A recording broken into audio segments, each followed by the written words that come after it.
Thank you so much, Lisa. Gorgeous part of the world there. Now, yesterday I've got to tell you it was 5 weeks until the next federal budget. So I've got some facts for you from last year's budget that really highlight Australia's dilemma. Now, the government this year is expected to spend $158 billion on social security and welfare. The next biggest area of spending is health. That's $69 billion.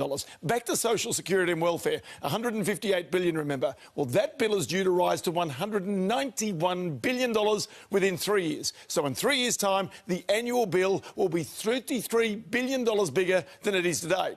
Now, that $33 billion increase, just the increase, is exactly the same as the government spends each year on education. Or, if you like, it's $6 billion more than the $27 billion the government spends on defence each year. That's just the increase in social security and welfare, more than we spend a year on defence. Now let's look at the other side of the ledger. This year, government will collect $181 billion tax from workers. In 3 years' time, that'll grow to $218 billion.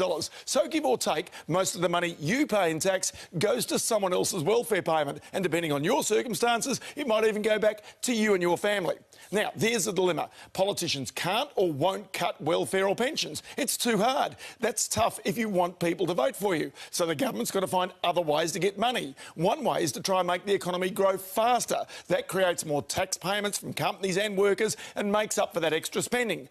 Problem is, apart from the housing industry on the east coast of Australia, there's precious little growth in most industries. And government and regulators, remember, are trying to slow down the housing markets. Now, if there's no answer, the nation's debt, now $317 billion, keeps on rising. And the interest bill, that's now $12.3 billion a year, that's $33.9 million every day in just interest, well, that keeps rising as well. But if nothing's done, the problem gets worse and, sadly, recession gets closer. We hope it doesn't happen. Back to you, Lisa and Carl.